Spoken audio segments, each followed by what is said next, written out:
Hello, I'm Jez Smith and welcome to idea number 11 from the book Humans Are Not Resources, 50 Great Ideas for Managing a Modern Lean Agile Workforce. This idea is called Hire Lean Agile Leaders, and it sounds like quite a simple one in a way, but actually I find organisations typically don't do it, and I think that's a potential gap as an organisation moves towards kind of more lean and agile ways of working that can potentially hold them back, and is one that HR departments and people managers could have a great role in trying to fix. So the fundamental truth that sits behind this idea is that for an organisation to move towards more lean and agile ways of working, its leaders need to know what that means. Its leaders need to know what that means and also need to know how to do it, what the implications would actually be. It's one of the reasons I wrote this book, because I didn't feel like HR departments and people managers really understood the implications of lean and agile for their areas. And there are many, many other areas of organisations that still kind of need to be brought up to speed with how this works. But fundamentally, the people at the top need to get it, and they need to support it, and they need to encourage it. They can't just see agile as something that happens in teams. You know, we've given teams a bunch of whiteboards and a bunch of sticky notes. Hooray, we're agile. Actually, no, it needs to come right down for the top. There's a lovely quote from W. Edwards Deming in this, who's seen as kind of the father of systems thinking. And he said, "Support of top management is not sufficient. It's not enough that top management commit themselves for life to quality and productivity. They must know what it is they are committed to. That is what they must do. These obligations cannot be delegated." So very often what we see in this sort of scenario is that people say, great, well, in which case we'll train all the leaders, we'll train all the managers, and we'll even put some, agile leadership coaches in with them to help this happen. And that's good. And, it needs to happen. Everyone needs to understand what their role is, how the world is changing, and why it's good that it's changing, why this is actually a better way of working, a better way of being for an organisation. But it's good to train and coach managers and leaders, but is it sufficient? It's necessary, but is it sufficient, basically? And I kind of ask that because I was having a conversation a few years ago with some marketing people. I wrote a book a while ago on agile marketing and was kind of researching that area.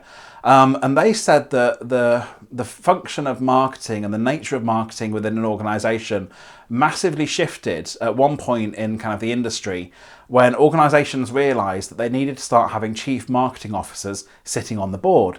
Previously, marketing had been something that they did. Every organisation needed to market what it sold and its services it offered and so forth. But it wasn't until there was a senior level person sitting on the board alongside the chief executive officer, the chief financial officer, chief operating officer, all those sort of things, until there was a chief marketing officer sitting alongside them. Marketing wasn't properly taken seriously within the organisation. And once it was, then it started to become much more integrated and organisations started to become much more successful. So if that happened with marketing, why shouldn't it happen with the world of lean and agile? Because if you think about what happened when the chief marketing officers were brought onto the board, did they take an existing leader and train them up in marketing, or did they find an existing marketer and train them up in leadership?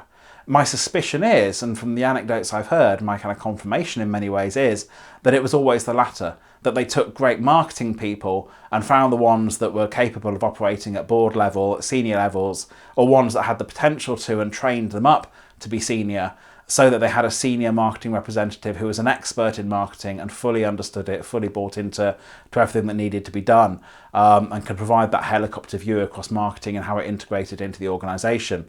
So if the tactic then was to take a marketing person and make them a leader, why don't we do the same with lean and agile approaches too? If lean and agile are so essential to the future of our organisations, then shouldn't we be taking lean and agile people and putting them at senior levels? Genuinely, training up the leaders that exist, but saying the ownership and the accountability and the responsibility for making this lean agile thing happen within our organisation is something we believe in so seriously, we're going to create a board level role for it. We're going to create an incredibly senior level role for it.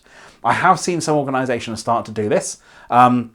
And they get real benefits from it. Suddenly it starts to solve questions around, who's responsible for the transformation, who decides, who helps coordinate the training, who helps find budget for the things we need.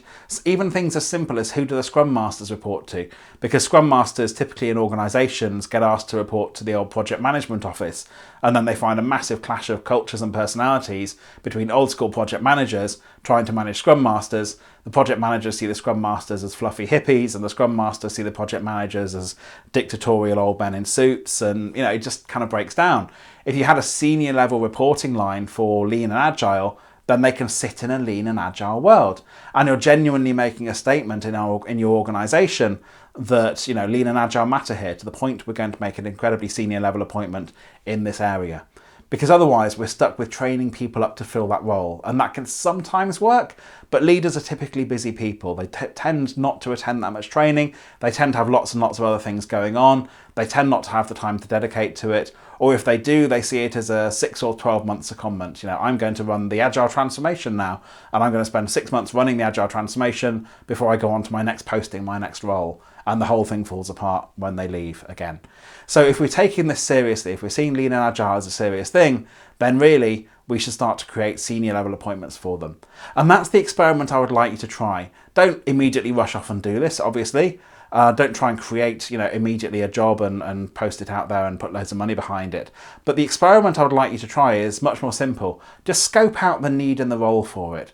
What would this person look like? What would they do? What sort of gaps could they fill? Like I say, the classic one, who do the Scrum Masters report to? There are many, many others out there like it, where people sit there going, well, now we're moving to this new world. Who's going to look after this? How does this thing work? Etc, etc. Start to scope out what that role could look like and whether that role is needed. And if it is, start to build a business case for it. Start to say, actually, you know what, there would be huge benefit in getting a chief Lean Agile officer alongside our COO and COO and CMO and CFO and all the other CXOs you can possibly think of. So yes, start to think about it, have that conversation, start to map out what it would look like, because I think this is a missing piece in many organisations' agile transformations, and it's one that HR and people management generally could really, really help to contribute towards. So I hope you found that idea interesting. If you did, feel free to leave a like, that would be lovely. Otherwise, if you've got any feedback on it, any thoughts, I would love to hear those too. Feel free to leave a comment down below. And if you really liked it, feel free to subscribe to the channel. There are plenty more videos like this coming up.